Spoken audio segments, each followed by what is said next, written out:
fuck up. It's time to talk business. Jared Taylor, Matt Best, and Evan Hafer proudly present Blackhearted. Sponsored by BlackRifle Coffee Company and Arson Wave. Hello. Oh man, I'm sorry I was late, JT. Hi, Evan. Hey, buddy. That's fine. We had bonding time. Oh, nice. Buddy assisted calf raises. Yeah. Yeah. I showed him the park out back. Still no coffee though. Like I just came Still here for no free coffee. Where's Edwin? Yeah, where's Edwin? Master of Coffee? There's a guy. Missing. There's a guy in our group that literally his title is Master of Coffee. I know. Yeah, he's got a tab. It says roaster. All right, let's dive straight into this. Who do we got? That's actually really fun. We've got get on that mic, Baker. Get on Get it. Don't on be it. afraid. We want to hear you. Yeah, there you go. Is this better? Yeah. No. Let's get just You got to like speak a normal forward. person. Yeah, you got to speak forward. Lift it up a little bit. Like Do you a want me to normal start person. screaming into it and talk as loud as No, you? just get Do you on see the how mic. smooth that we sound right Just here? get on the mic. There you go. There you right go. there. Give us a Perfect. test. Is this Test. better? Yeah, Yeah, it's way it's better. great. Ladies and gentlemen, you're hearing the voice of Baker Levitt. Baker Levitt. He's a functioning retard. I'm just kidding. I'm on the mic. He's a highly functioning. He's highly functioning. He is here today in place of Matt just because he has taken advice to heart by our other guest here. That's right. And Baker's going to help drive the good questions in this. And so you want to introduce our special guest. We know Baker. He doesn't count. All right. So what we have is we've got Baker, obviously. He's sitting on my right. We've got Matt, and Matt's got an incredible background. I'll go ahead and leave it up to him to introduce his bio, and then we're going to talk a lot about branding. Specifically, we all know about Blackhearted, and the mission of Blackhearted is to inspire veteran entrepreneurship or emancipate yourself from government service.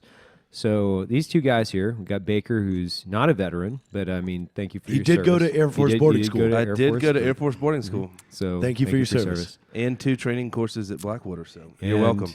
He Well, hell, does. I feel like I need to leave the table now because I'm in the wrong This company. guy's a trained killer. Yeah, You're- absolutely. none of you rate my standard. All right, so Matt, will you just give us kind of a, I don't know, take as long as you want with your bio. Tell us a little bit about yourself.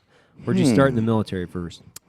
Yeah, so like most shitbird kids, when I was in high school, the thought of ever being in the military, it didn't just terrify me. It just wasn't even a thought.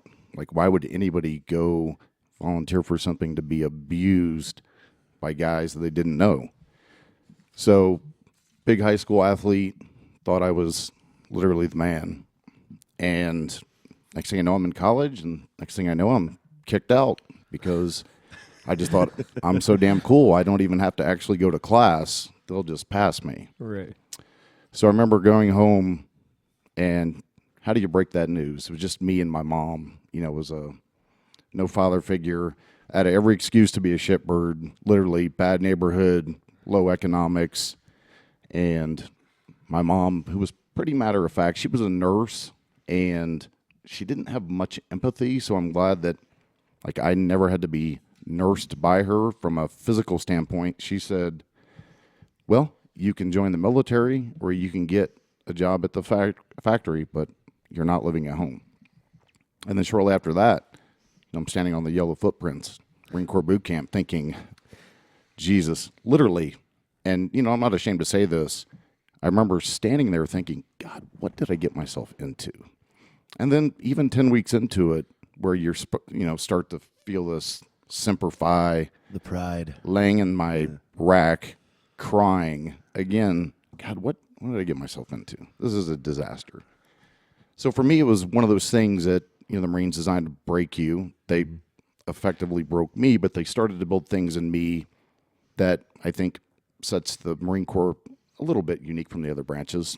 That attention to detail, almost to a degree of mental illness. Right. And that, that's something for me, getting further in, going into special operations where attention to detail literally it affects life or death. It's not, does my tie look straight? It's, damn, what I'm doing, whether it's jumping out of a plane, scuba diving, gun work, somebody could die. So for me, you know, when I got out of the Marine Corps because my mom had gotten diagnosed with an aneurysm, and I thought, God, what am I going to do? Like literally, I'm kind of an adult for the most part. What do I do for a job? And then, you know, I thought, well, there's law enforcement, there's government. I want to get into business, but I know nothing about business at all. So the next thing I know, fast forward, I'm a government employee overseas, married to a woman who just graduated from nursing school. And she says, we should start a staffing business. And of course, I didn't laugh because I only had a 3-minute phone call with her overseas. And I thought, maybe we should do that.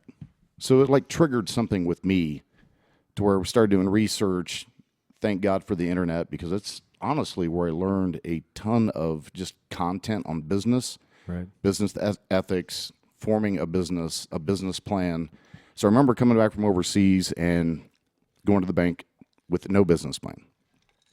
And I walked in, they knew who I was, local kid, and they're like, well, do you have a business plan? I'm like, what's a business plan? And thankfully, they didn't laugh me out of the bank. But I left that day with a $185,000 line of credit and with zero idea what I was going to do with it. Wow. Wow. Literally. And my wife was our first employee. My niece was our second employee. And then less than a year, 65 employees later, I'm like, we're actually doing business. I'm doing payroll literally over the computer deployed overseas, printing off checks in the office at my house, not even knowing if they're printed right. I got my wife, who actually, she's the one that's got a business degree, and she doesn't know what the hell she's doing either. And the business it continued to grow to where our competitor was like, you guys are enough of a pain in the ass that we're just going to buy you just to get you out of the way. So for me, that was like a turning point, like from a business perspective. How long did you have it at that point? Of about 16 months. Wow. Yeah. They constituted a buy in 16 months? Super quick turn. I'll never forget the first contract we got was a $30,000 contract to staff employees for a month. And I was like, holy shit, that's 30 grand. Like, what am I going to do with 30 grand? Right. Oh, I got to pay the employees with the 30 grand. But for me, it was a thing of like, what made that successful? I didn't know anything about nursing. I didn't know anything about staffing. But what I knew a lot about was attention to detail, like at the microscopic level, that most people they don't see. They don't see, like when I branded that company, the business cards, the marketing materials, the contracts, I did it on a shitty compact computer. And I kept the computer for years and years, even though it didn't work, because that's where I did everything. Right. And in hindsight, I was like, man, I was pretty damn good at that. I had no idea what I was doing, but I knew the visual impact of a company would get business. As long as it was packaged and branded right, and as long as the message was delivered the correct way, I would go in there and freaking kill it. Not really knowing what I was doing. Make yourself look expensive. Yeah, like walk into the facilities like you own them. Like I'm the man. And again, it wasn't an arrogance thing. It was a confidence in the craft of attention to details, always do things the right way. I continue that to the point of discussions that you and I have had where it costs more money to do that for employees, like literally as far as your bottom line. But if you invest in your people and they trust you and you take care of them, even when it doesn't benefit you, they will be loyal and they will help make you be successful. And that is not a secret formula. It's just a formula a lot of people just choose to ignore. Yeah, and I can see that. You know, I think that we talked a lot about that over the last couple of days, where people won't invest in their future, so they'll take a shortcut. And I'd rather build an empire, basically, of an ecosystem of happy, fulfilled employees that I'm taking care of, because they're taking care of me. And it's not me packing boxes anymore at BlackRifle Coffee, and I'm very thankful for that. Right. And if their kids get sick, I don't want them to worry about, where is the money going to come from? And I'm not buying their loyalty. What I'm doing is I'm making sure that they don't have to worry when they come to work. Like they shouldn't be in a fearful environment. So it's interesting. I think that attention to detail that you're talking about, we take that. I think we've taken that on our side in the e-commerce world, but it's very significant. You know, it's not just the bouncing quarters off beds anymore. Exactly. But it's still the same. It's the same eye. I do have a question though. What was the acquisition price on that nursing company? Yeah, so I won't disclose that, but we can just say that. So for a guy, again, you're basically a slave to the U.S. government, whether Right. you're a military guy, whether you're working for some acronym. It Right. doesn't matter, but every 2 weeks or every 30 days, like you're going to get X, Y, and Z amount going to your account. Right. So for me, the shock effect was literally like we did this. Me and my wife were like dancing around, high-fiving each other, not realizing the impact that it would have on how things would evolve from that. Right. Because at the time, you get so tickled with your success that you don't even necessarily look to see how you got there. The things that I look back now, when we were talking about the TED Talk, I think about my growing up, my house is not even in existence anymore because it burnt to the ground. Right. When I was a kid, and people, they probably think I'm half full of crap when I tell the story about me growing up in the house. There was no doors on any room in the house except the bathroom, and it was a louvered door. Mm-hmm. So you couldn't even go into the bathroom and be like in any level of privacy because you could literally see through the louvers into the bathroom. Right. Never had a bedroom door, no bedroom door. I mean, like just no doors in the house. It's like a phenomenon when I think about it from that perspective now. But because that was my norm, I didn't think anything about it. Source of heat was this crappy little heater that tried to heat the whole house. But like when you wake up and have frost forming on your body, probably not doing a great job. Right. But those were the things that I probably unconsciously realized I will not live that type of life. And my mom worked her butt off. She worked 2 jobs. It was not by lack of effort by her. It was just, it was what it was. And when I looked at that, I thought, I'm going to do something. I remember when I first met my wife, and this is a little bit of a funny story with us. I first met her. She was a waitress. We started dating. And I don't know if she thought I was half a retard or like a mad scientist type guy, because I told her someday I'm going to be a CEO of a major company and it's going to be worth billions of dollars.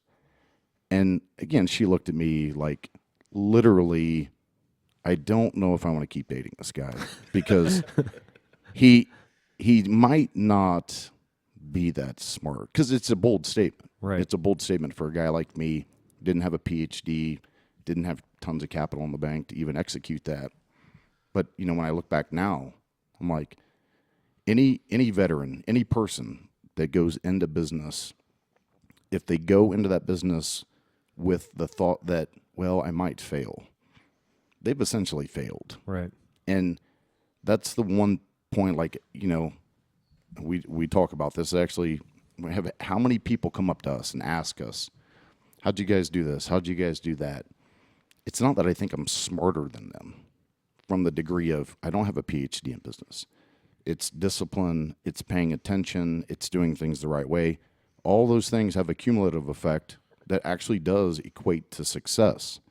And for me, like, I can't think of any scenario where I wouldn't have been successful, and it's because I would not have accepted not being successful. Right. Well, let me ask you this. So you have several companies that are much larger than the initial nursing company. Yes. What are some of the things that you learned in your first business that still apply to what you're doing today? Like, and I'm not saying, I don't mean that from like a. Well, let's. What years was that when you started? So this was. Yeah, so that was in the 90s, Okay, which so helps we're- date myself a Yeah, little we're 20 bit. years later. But I mean, like not the successes, but like what were some of the mistakes you made with the nursing service business that you're like, we will never do this again, never make these mistakes? Because a lot of people, they try to imitate people's successes, But what a lot of people don't do is they try to avoid pitfalls that people make. And I think that's more important than imitating success. Well, and you know, it's funny. That's an easy answer for me because in hindsight, again, we discussed when you think something is $1.29, but you're trying to drive it down to where you're only spending 71 cents. People get lost in, well, it's only 15 cents or it's only 30 cents. Right. For us, the pitfall that I made, and it was me specifically, there was nobody else that was responsible for it, because I didn't know what I was doing from a pricing out a contract. Our margins were probably 2% at the time. And to tell a business person now, like, well, you're only operating on a 2% margin, they would, like, you should shut your business down. and literally, it was a trial by fire, trial by error. What can we do? What could I tell somebody that would come up to me and ask me that question? Is don't be afraid to reach out to other people that actually have a proven success of being in business and ask questions. I'm fortunate that I have like an incredibly brilliant business partner.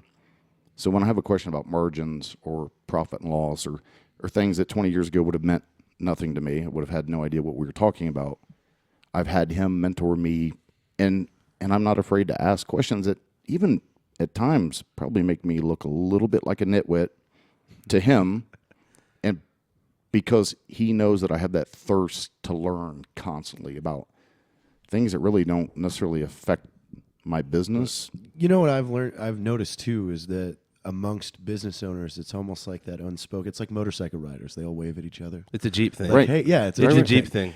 Business owners respect other business owners, no matter. There's no ego size almost, and very rarely have I ever seen that. And it attests to that when I still call you and ask you weird things. Have you ever done this? Yeah, it's the little things. Those are the budget busters. Those are the things that wreck your balance sheet. It's those little things where you're like, oh, it's 15 cents. But okay, 15 cents times what? 10,000? 15 cents times what? And it's the little things.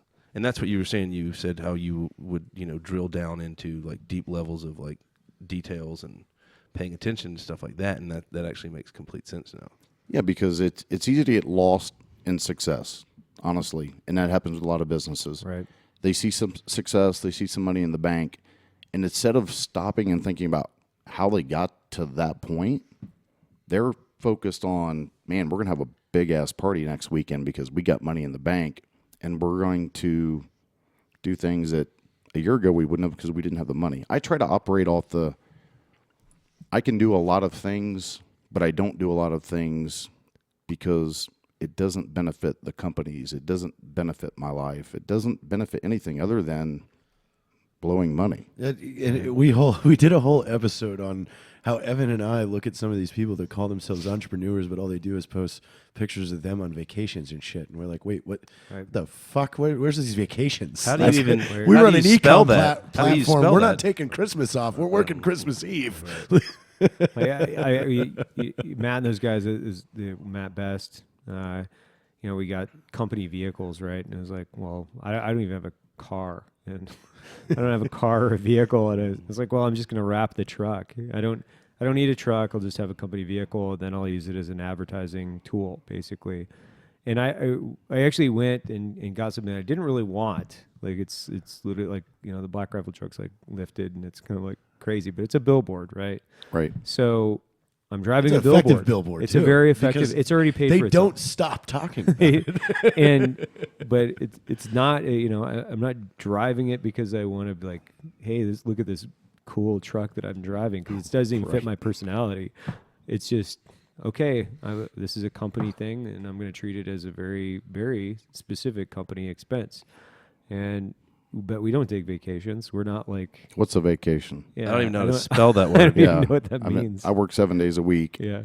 Ironically, I have an office building, but I have an office in my house. Between the two, I'm 20 hours a day. That's funny. I had to explain that to my mom. Let me say Like, this: people about vacation. So I think we are all very similar in this. I enjoy work.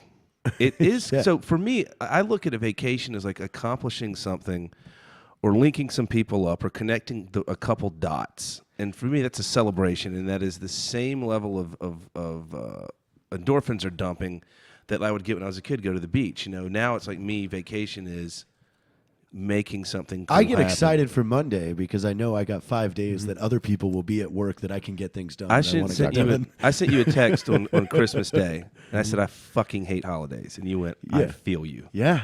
Yeah. Why is nobody answering their fucking phone? It's Christmas. I don't give a shit. my, Decision makers answer their emails on the weekend, and they answer their phones on holidays. my wife and I have this conversation. I'm like, God, my dream is to have a family business, and she's just like, you just want us to fucking work all day long. And I'm like, yeah, because it's fucking fun, It's man. awesome. Like, I don't see anything wrong with that. I want to be able to see my wife and my daughter, and if we're at work, then that's great. Get out there on the line and pack some fucking coffee. Right. Do something. Yeah, pick up a broom. Make sure those. No, but I had to explain that to my mom. Jumped on my ass like it's Sunday. I go in a business owner's world. There's no such thing as Sunday. I don't even know. Leave me what it alone. is. Get out of the room. What time does church get out? Get those phones fired up at 1:01 p.m. Let's get these people on the phone.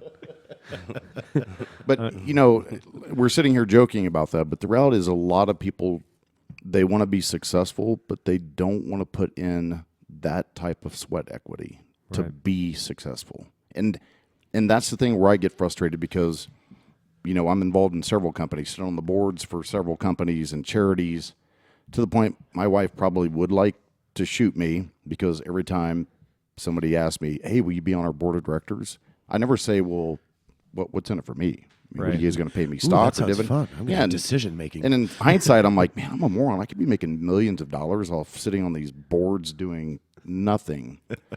But for me, it's one of those things that like you have to be willing to make the sacrifices, and you have to be willing to lose time with your family, and you have to be willing to really take what I call risks, but they've got to be calculated risks. And the guys that come up to me and like, well, hey, I want to do this. I've got this brilliant freaking idea. Well, what have you done? Yeah, show it to me in a good fashion. Good question. Well, I What- just have this idea. yeah, it's like, and not that things can't be born out of a great idea, because clearly probably everybody here at the table's had a great idea that's shown some type of, well, except Baker.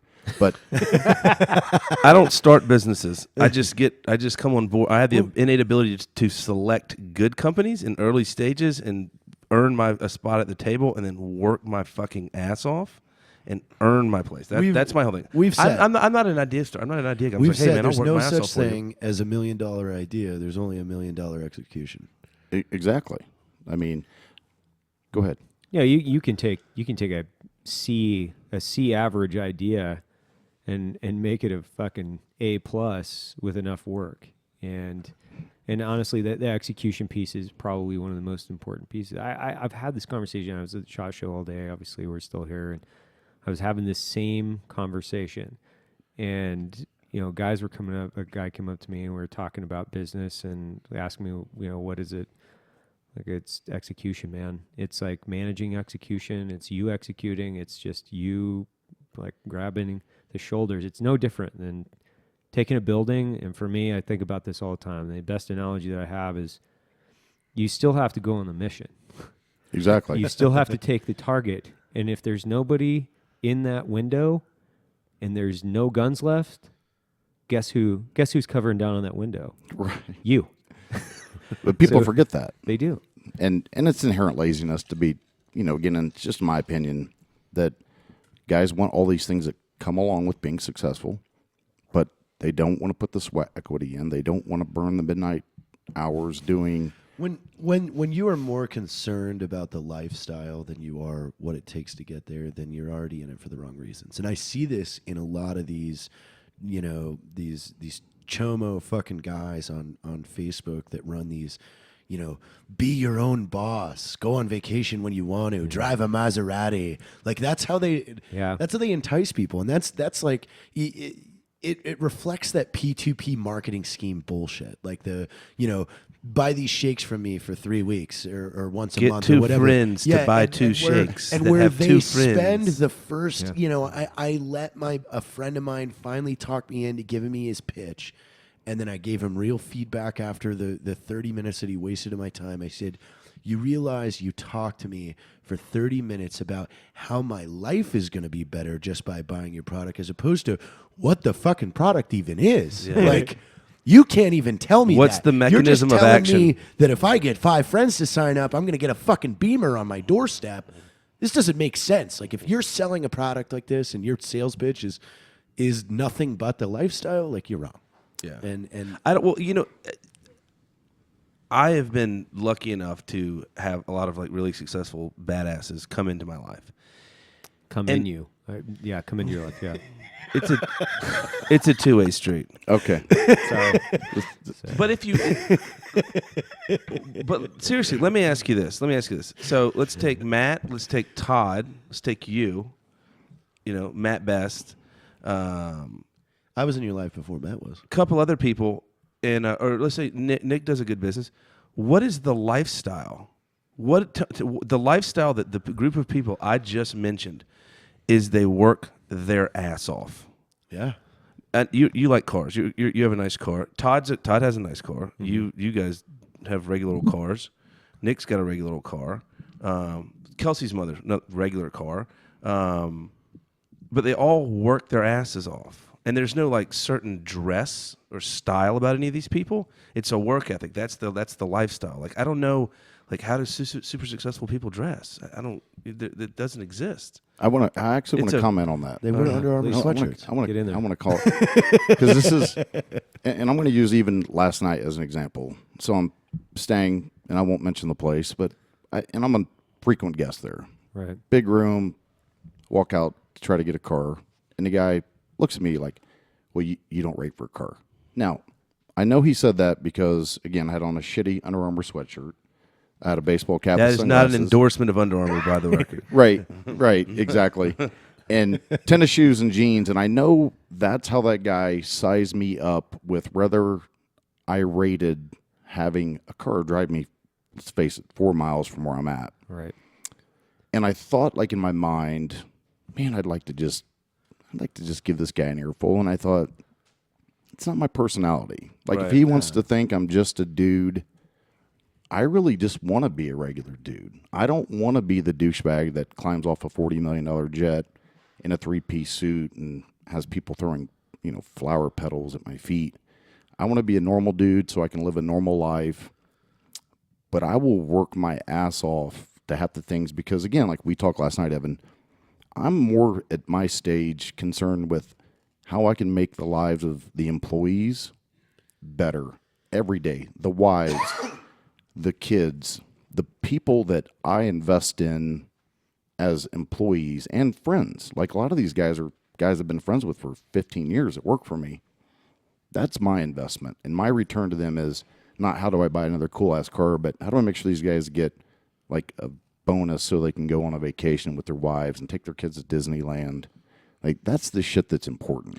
You actually, the first time we met, I asked you that question that night at the bar, and I said, like, what is, like, of all the things you've accomplished in your life, like, what is your favorite thing? And you said, I'm not going to tell which one your business is, but you said it's watching the guys that are getting out of the military and coming to work for you in that other business and watching them grow up and be successful and make advances as not advancing not as like a soldier, but advancing as like as men and as business guys, and their thought process is improving along the way. And that's exactly what you said to me that night when I asked you that. And I was like, well, that's freaking awesome. Next question. This guy's awesome. Yeah. So like when I meet guys like Matt, I like to basically interrogate them. Yeah. You did actually. You interrogate You did. everybody. In the though. back of your very dirty car. Yeah. Just for the Yeah. record. But it's coming from a place of genuine curiosity. Yeah, I it's not like, so, man. It's interesting to spectate What's it because like? it does knock some people off guard. Because you guys are never ever gonna fucking ask each other these questions because boot camp to you is no big fucking deal, But you take a guy like me who's never been to boot camp, and like I want to hear stories. So like I meet Matt in Matt's previous job. I was like, oh, cool, man. Well, what about this? What about that? And the one thing that I apply this to my life every single day in business. And I said, what is the difference between your first military job and then your second government job? I'm not going to say what it is. and you said they taught us. I don't know what I'm allowed to say and not to say. Can somebody kill him when we get up there? So Let's have him removed. are you sharpening your fingernail? He said they taught us to think three-dimensionally. And normally, like in something like that, I'd be like, dude, tell me more. But that thing snapped in my head right then. Because I always tell people, it's like, when you're sitting at the business table, put yourself in everybody's shoes at the table. And you want everyone to walk away from the table with a smile on their face. But the three-dimensional thing, so now I talk to people and I'm like, okay, we're going to do this, but what is the CMO going to say? How is this going to affect the accountant's life? How is the attorney's going to view this thing that we're talking about right now? And then how is it going to work? And so it's like three-dimensional now. It's like in a complete cube, and it's like not just the deal at the table right then, but where and how am I going to progress this relationship 3 months down the road, 6 months, a year from now? What are we going to be doing? So I literally thank you for that, and I use that every single day. Well, thanks for the compliment, Baker. It was awesome. Fantastic. Evan's never done anything like that for me. No. You let me live, though. I keep every card super close to my chest around Baker. Yeah, we give him false information because we laugh when he uses that advice. The fact that Bud's is closed on Saturday and Sunday is a true story. Well, I gotta go. Gotta get their hair gel. All right, JT, let's take us out. Matt, I definitely appreciate you showing up. Thanks for This is amazing, being part of Black-Hearted. I hope that we get you back here in the near future, at least in the next couple of years. Thanks a lot, everybody, for tuning in. Hopefully Baker Levitt will come back and run his fucking mouth a little bit more. Oh, from Vegas, ladies and gentlemen, Matt, Baker Levitt, Evan Hafer, and JT, we are out. Black Rifle Coffee Company, along with Arson Wave, would like to thank you for tuning in to Black-Hearted. Have a great fucking day.